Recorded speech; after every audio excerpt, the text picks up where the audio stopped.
Assalamualaikum warahmatullahi wabarakatuh. Alhamdulillah, alhamdulillahilladzi an'ama alaina wa hadana ala dinil Islam. Wassalatu wassalamu ala asyrafil anbiya'il mursalin sayyidina wa maulana Muhammad wa ala alihi wa sahbihi ajma'in. Amma ba'd. Alhamdulillah, kita ditakdirkan oleh Allah Subhanahu wa taala sebagai makhluknya Allah Subhanahu wa taala yang paling mulia.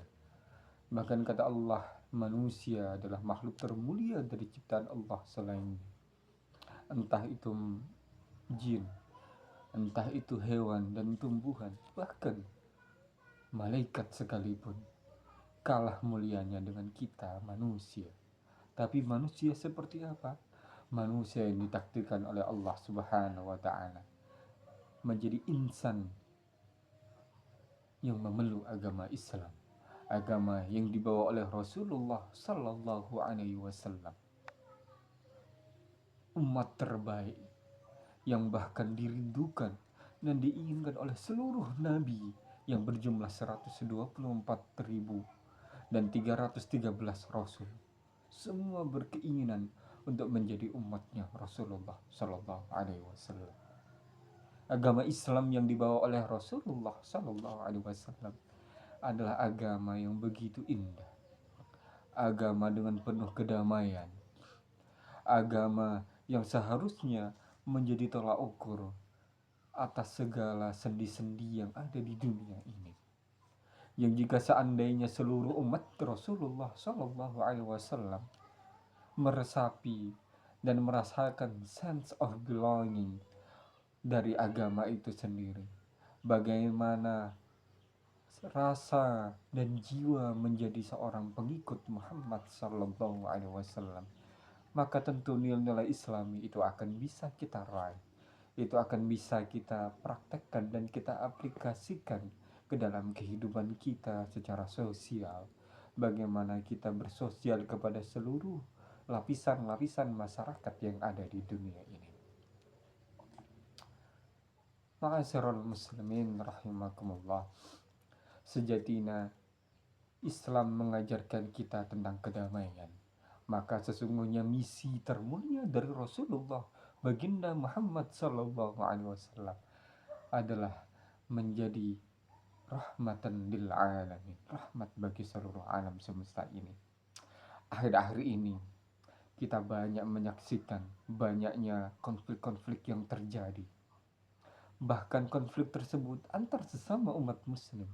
Bagaimana kita baca berita, bagaimana Yaman diserang oleh Arab Saudi, Irak diserang oleh negara yang lain, Afghanistan yang mayoritas 100% muslim, tapi sampai sekarang terjadi konflik sesama muslim, sesama umat Islam, sesama umatnya Rasulullah Sallallahu Alaihi Wasallam. Itu adalah ironi yang kita saksikan pada hari ini. Lalu apakah Islamnya yang salah? Apakah ajarannya yang salah? Tentu yang salah bukanlah Islamnya. Yang salah bukanlah ajaran dari Nabi Muhammad SAW, melainkan yang salah adalah orangnya. Pemeluk-pemeluk Islam yang tidak mampu mengaplikasikan, yang tidak mampu mengaktualisasikan apa yang pernah diajarkan oleh baginda Rasulullah Sallallahu Alaihi Wasallam. Ma'asyiral muslimin rahimakumullah. Momen bulan Rajab pada hari ini, pada bulan ini, patut kita jadikan muhasabah diri. Kita jadikan bahan refleksi bagaimana Rasulullah Sallallahu Alaihi Wasallam kemudian diturunkan dari nurnya Allah Subhanahu wa taala, dari nur Muhammad yang kemudian turun ke bumi, bersemayam ke dalam janinnya ibunya yang bernama Sayyidatina Aminah binti Wahab. Kemuliaan yang didapatkan oleh Siti Aminah kemudian menjadikan beliau menjadi perempuan termulia Setelah sebelumnya kemuliaan itu disandang oleh Siti Aisyah, Siti Asia, disandang pula oleh ibu dari Nabi Isa alaihissalam, Siti Maryam. Tapi ketika nur tersebut berpindah ke rahim ibunda Siti Aminah menjadi wanita termulia karena membawa makhluk termulia, ciptaan Allah yang paling sempurna, yakni Nabiullah Muhammad sallallahu alaihi wasallam. Maka kebahagiaan terbesar kita ketika kita masuk ke bulan Rajab, salah satu di antaranya adalah itu. Nabi Muhammad mulai di dalam kandungan dari Siti Aminah. Lalu di bulan Rajab ini Rasulullah Shallallahu Alaihi Wasallam sebelumnya ditimpakan kemalangan yang begitu luar biasa, kesulitan yang begitu luar biasa, maka disebut Yaumul Hazan, hari kesedihan, di mana Rasulullah selama perjuangannya menyebarkan agama Islam di kota Mekah dengan berbagai ujian yang didapatkan oleh Rasulullah, mulai dari Rasulullah diludahi, Rasulullah dilempari kotoran unta, Rasulullah dilempar darah unta, disebarkan duri-duri sepanjang jalan Rasulullah menuju Baitullah, sampai terjadi peristiwa genosida. Rasulullah diasingkan dari bangsa Quraisy pada saat itu. Kesulitan hidup yang luar biasa dialami oleh Rasulullah. Kelaparan. Rasulullah sampai mengikatnya dengan batu. Sahabat pernah mengeluh kepada Rasulullah, "Ya Rasulullah, aku ini sudah tidak makan selama 1 hari. Adakah makanan yang bisa aku makan?" Lalu Rasulullah membukakan bajunya, kemudian melihatkan bahwa Rasulullah mengikat dengan batu perutnya. Karena apa? Kelaparan yang derita sudah tidak tertahankan lagi.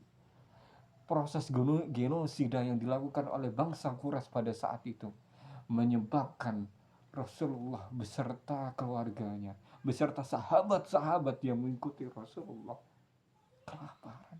Mereka diasingkan dari perdagangan keluar. Orang luar mau masuk ke daerahnya Rasulullah dilarang oleh orang Quraisy.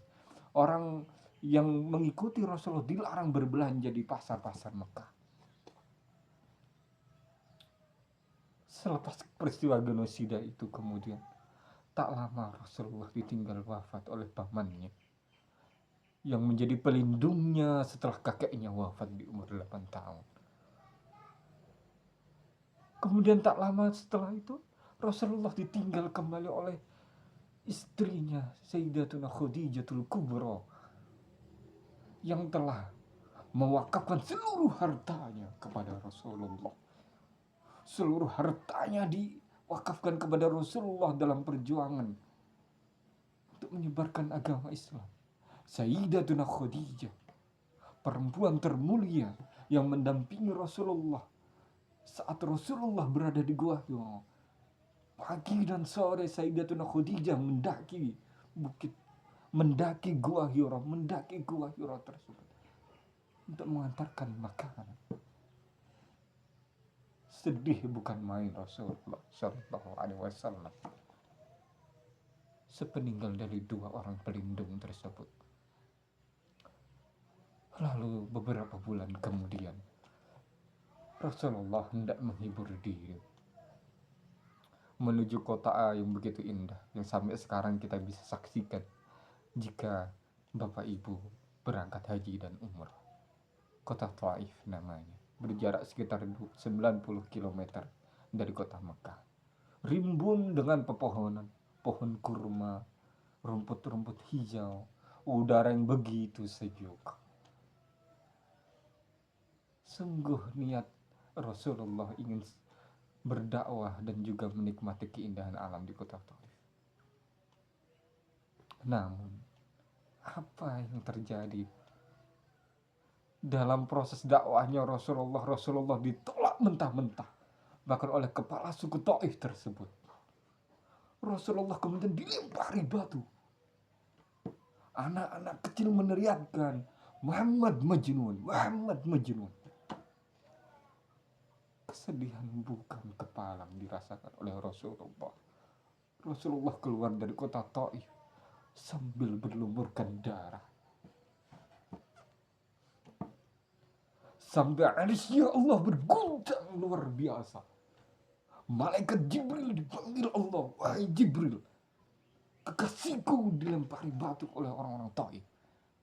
Datangi malaikat penjaga gunung, Malakul Jibal. Jibril mendatangi Malakul Jibal, wahai Malakul Jibal, datang engkau ke Rasulullah.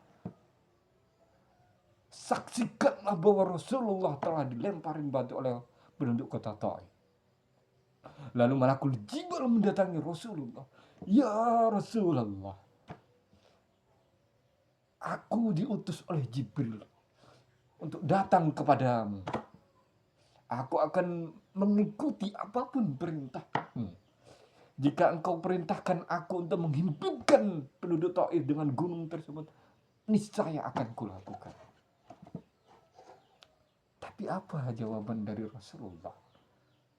Jawaban yang mungkin kita sebagai orang biasa pasti kita jawab, silakan Malakul Jibal, hancurkan orang Taif. Mereka tidak tahu diri. Mereka tidak tahu siapa aku. Tapi bukan itu. Bukan itu jawaban dari Rasulullah sallallahu alaihi wasallam. Ya Malakul Jibal, sesungguhnya mereka ini tidak tahu. Mereka tidak mengerti. Maka jika bukan mereka yang akan menyembah kepada Allah dan mengikuti seruanku, aku harapkan lahir dari tulang-tulang sulbi mereka, lahir dari keturunan-keturunan mereka, menjadi orang-orang yang soleh, menjadi orang-orang yang mengikuti ajaranku dan menyembah Allah subhanahu wa ta'ala.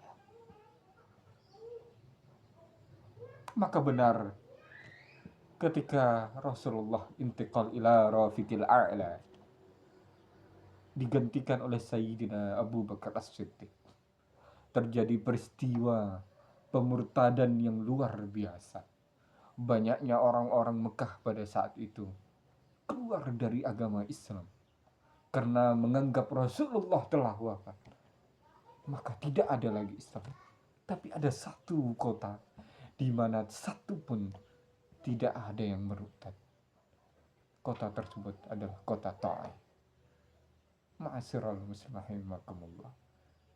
Maka sejatinya dalam kita menyebarkan dakwah-dakwah Islam, yang terbaik adalah contoh bilhal, mencontohkan dengan perilaku kita. Kalau kita baik, insya Allah, bukan ditanya agamamu apa, bukan. Yang dilihat adalah akhlak kita. Gimana kita baik dengan sesama kita baik dengan orang-orang bahkan di luar Islam, tetangga kanan kiri kita tunjukkan akhlak yang terbaik. Karena sesungguhnya innamal ba'istu liutammima makarimal akhlak. Rasulullah sejatinya diutus oleh Allah adalah untuk memperbaiki akhlak dari kita semua. Jika kita bisa lakukan, maka niscaya Islam akan berjaya dimanapun. Bukan hanya di Indonesia, jadi di seluruh negeri yang ada di dunia ini. Mari kita bersama-sama bergerombolan untuk menuju ke arah yang lebih baik, mencontoh perilaku-perilaku yang telah dicontohkan oleh Rasulullah sallallahu alaihi wasallam. Niscaya jika itu kita bisa lakukan, kejayaan Islam insyaallah akan kembali dan memenuhi seantero jagat raya. Wal'afu minkum wallahul muwafiq ila aqwamit thoriq. Assalamualaikum warahmatullahi wabarakatuh.